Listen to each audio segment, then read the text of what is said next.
Ladies and gentlemen, we are getting ready for this Saturday to head to Kafe Blue on Rising Road in Port of Spain for the Art of Chantwell.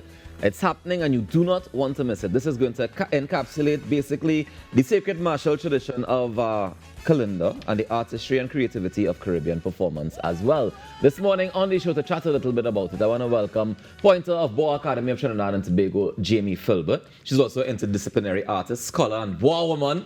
And King Anthony Byanille, Bois man, Chantwell, drummer, dancer and everything else. Good morning to you both and welcome to the show. Morning. Thank you for having us. How are we doing this morning? I gotta know. It's early. It's early, but I appreciate you guys showing up here this morning and ready to have this conversation. The Art of Chantwell. Jamie, tell me what spurred this initiative in the first place? Well, one of the things that happened is last year when I got back from school, I had a conversation with Anthony Byanille about the possibility of him doing this. Tony is not interested in fame, as he says. He's interested in the tradition of Kalinda and presenting it as herself. One of the things that I think is important is the visibility and the representation of the practitioner inside of the craft. Yes, Kalinda is a part of our cultural heritage, but what has happened is the practitioner's voice has been removed, their identity has been removed, and they are not necessarily invited into spaces like a Kafe Blue. And not Kafe Blue per se, but a concert space. So I wanted to have them have the opportunity to occupy other spaces in Trinidad besides the stick fighting guile. So besides that, I also thought it was important to inspire the general public, educate them more on what lavways actually are, because I think that we have a misunderstanding of what they are. They're not just songs, that they're proverbs, they're laws, and they're how we delegate our lives inside of stick fighting. Tell me, King Anthony, how did you get involved in Kalinda in the first place? My father's a great stickman and my brothers and them, so I grew up in it from small. Yeah, from small, you just grew up in it and you decided this is the journey you take it. Yes, I just sing, I just beat, I just play 3 years national champion. 5 years national champion. You lost count of how much times you win all kind of things? Yeah, that's gone bad. Yeah, but this thing is a very serious thing. This is not a joke. This is no matter life and that. The first dance will be a last dance. Remember, I now leave from Mario, I go in a competition and you should go back. Because this don't make joke. First shot and that's it. Are you ever nervous when you're going into that guile? No. Even knowing that the first shot could be a last shot. Yeah, leave home his life and that you should go back home. It's why you're going to fight.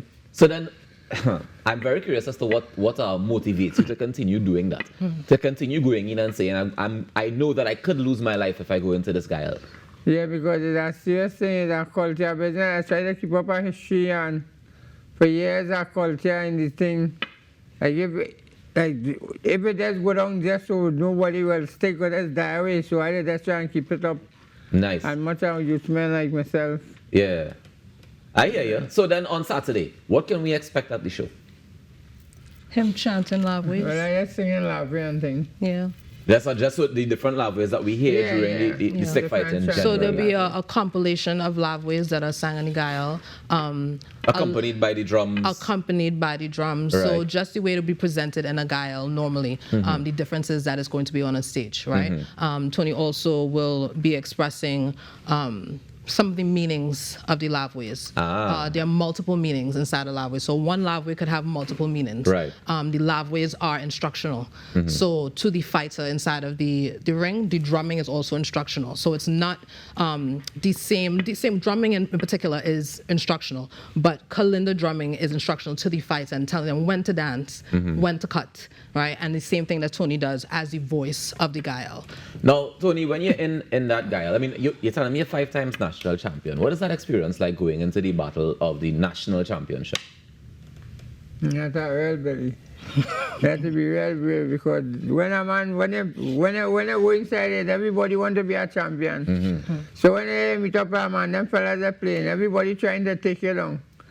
So you really have to battery, you have to hit stick, you have to break stick, but the end of the line, oh, I should put it, boy. Like, they don't really respect stick, man. Imagine it's been a family home and you go in to play stick. You could get damaged, your eyes could bust, your hand could break. And still, like the same people you're going to put on the show for, They just come and tell you the end of the line, they're really not responsible for you. Like if you go in the arena, your hand break, your eye bust, they get damaged, your family they say about after all the shows and all the excitement and things, everybody go home to the happy home. Because you are nowhere to go and get nothing after a stick fight done. They say, well, to support your family or no nothing come like. You just a staff just for a while. And after carnival, you come like nobody again. That is it until next year.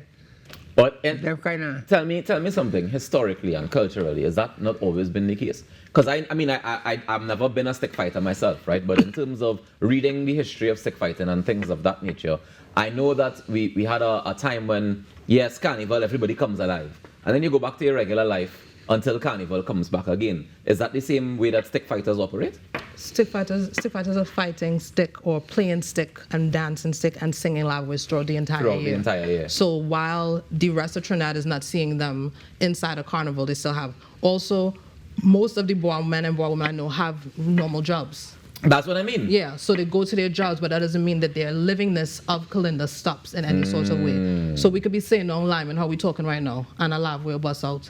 Somebody will pick up a stick and we'll start playing stick because there's the joy of that as well too. So then do we need to start talking about things like insurance for stick fighting? Do we need to start talking about medical assistance and medical health insurance plans for stick fighters as well? It definitely needs to be a conversation, and this is a conversation that has been probably happening since the 1930s. It's not new. There are videos on YouTube of stick fighters talking in the 80s about this exact same thing. If we go back into history, Kalinda has never been something that has been appreciated by any government. Right? Well, it's traditionally anti-government. It's anti-government, right? And it governs itself, and the people inside of it govern themselves because it's about freedom, right? And not external freedom, but very internal freedom. These are people that did not believe that they were enslaved or slaves at any point inside of it. So having the show for me is about also creating that other space outside of Carnival where stick fighters can have additional income, right? Nice. Yeah. Okay, Anthony, I want to get a little piece of lavway before we wrap up the show, if that's all right. You have a lavway, can give you a little taste for Saturday? Of course, man. Trinidadian tiger, walk on them. Trinidadian tiger, march on them. When you meet them, bad them, march on them. If they walk with Ovia, march on them. If they walk with Wanga, march on them. Walk with your God Creator, march walk on them. Be your roots and culture, walk on them. When you meet them, bad them, walk on them. When you meet them, be them, walk on them. Trinidadian tiger, walk on them. You walk as a soldier, walk on them. You walk as a warrior, walk on them. When you meet them, bad them, walk on them. You walk as a walk on them. When you walk on them. Ah, boy. Jamie, before we wrap up this morning, tell me how much your tickets cost and where do we get them? Tickets are $200. You can call 716-1164 to get your tickets. They are running out, so please get them soon. The $200 is happening this Saturday. It's kicking off at 7 p.m. at Kafe Blue. You do not want to miss King Anthony Byanille, in concert this Saturday. The Art of Chantwell. He's going to be joined by Chrison Joseph and Stacey Sobers as well. Yes. Ladies and gentlemen, thank you so much for joining us this morning. Thank you. And all the best for Saturday. Thank and give me a little something coming over. Of course, but I want to. You better be there. Ladies and gentlemen, go out there and make a difference today now, because together we aspire, and if together we perspire, together we most definitely can achieve. On behalf of Byanille, Will, and the entire team here at TTT, I want to wish you a blessed day. Enjoy the rest of your Wednesday. We'll see you tomorrow, God's willing. Boniface started to dance. Please give she a chance. Any woman could play.